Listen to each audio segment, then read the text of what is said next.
Hey, this is Mick Jones on rockerazzi.com. So we're here at Guitar Center. It's an exciting day, right? Yeah, amazing. In support of Can't Slow Down, right? Can you tell us how that album came to fruition for our fans? Well, it had been a long time since the last album with Foreigner, and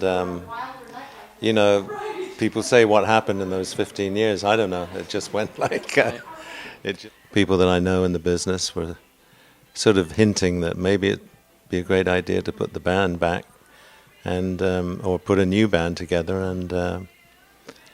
and just show people what the body of work that Foreigner has achieved, and a lot of my life is wrapped up in it, being the founder member of the band, so finally I made the decision, and that was 15 years that Right. I sort of asked myself, what's missing at the moment in my life? I'm happy, but I'm not quite. There's something missing here, and I suddenly remembered I'm a guitar player, and I'm a songwriter, and I'd kind of abandoned that. I'd put it on the back burner, and I realized that it was a passion really, and that it was a gift, and I was abusing it really. It's exclusive on Walmart. It's a three disc set with a brand new album, 13 songs, and then a remix of some of the classics, and a complete remix going right back to the 2-inch tapes, and the third is a DVD which was recorded this summer on tour in Europe, and it's got a lot of like B-roll on it where you behind the scenes stuff, and it's exclusively at Walmart at the moment. It's and Walmart.com. It's also all the details are on our own website, foreigneronline.com, and it's a great Christmas present. It's I think $12, so it's pretty good value. Is there any song in the Foreigner catalog for you that may, when you look back, what, that tune just didn't get the justice that it deserved? Is there one that stands out for you?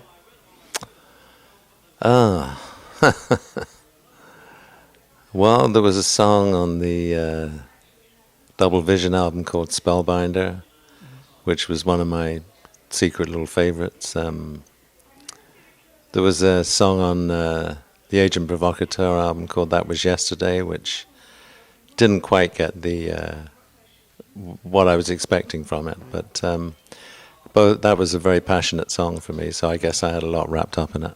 And conversely, is there a hit that you were just like, this is amazing? I never in my wildest dreams that I think this one would hit.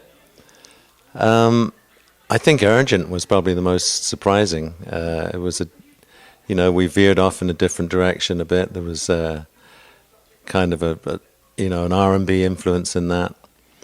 And then we topped that off with the Junior Walker sax solo, which I think is probably one of the most memorable solos in rock, Right. And I was surprised how well that was received, because it was a little, I was always trying to sort of experiment a bit and just go off the track a little bit, not to be too predictable, and R&B was and soul music was one of my basic big influences for me. So I've always thought that the band and the songs that we've done always sort of have a little bit of that basis to them. What kind of writer are you? Are you the guy that wakes up in the middle of the night and scribbles lyrics on the back of bills, or do they come from dreams, or is it just so unpredictable that you can't ever? Yeah, it's unpredictable.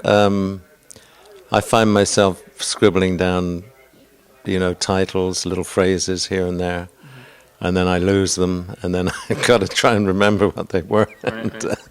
It's a bit scattered, yeah, definitely. What were you looking for in the singer? Were there other guys that were neck and neck with Kelly that you were like, it's either Kelly or somebody else? Yeah.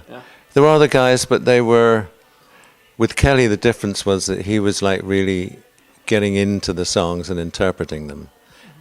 Getting the meaning out, and that's what really struck me. And I knew that he would be able to interpret the songs and really bring them out. There's a certain gift that to doing that. To be able to translate those songs to the public and to the audience, and he's been really great at that. And he sings the hell out of the old songs, and now we're starting to do the new songs. I think it's like turning a page. It's a new chapter, and he is now the lead singer of Foreigner. Do you ever think about legacy at all? How you want to be remembered, how you want your body of work to be remembered? Does that come into your daily mindset at all? Well, it's more people kind of telling me that, asking me, are you going to write a book? Are you going to... Because I feel like I've had a number of different lives, and my kids like hearing stories and stuff, but Right. I don't know. I don't tend to take myself too seriously in that area. Right. I'm certainly proud of a lot of the stuff that I've achieved, but I still haven't got to the point where I'm sit down and start writing about what I've done. There's a lot of things that people don't know that I've done probably too. What would be the most surprising thing that Foreigner fans would be shocked to know that you do or you have done? Well, probably when I was in France, when I was like 17, and I was just somehow found myself in Paris, and I got a gig with a pretty famous French singer, and the next thing I know is that we're at a theater in Paris opening up for the Beatles. Wow. So What year was this? Do you remember? 65 or something. Wow. And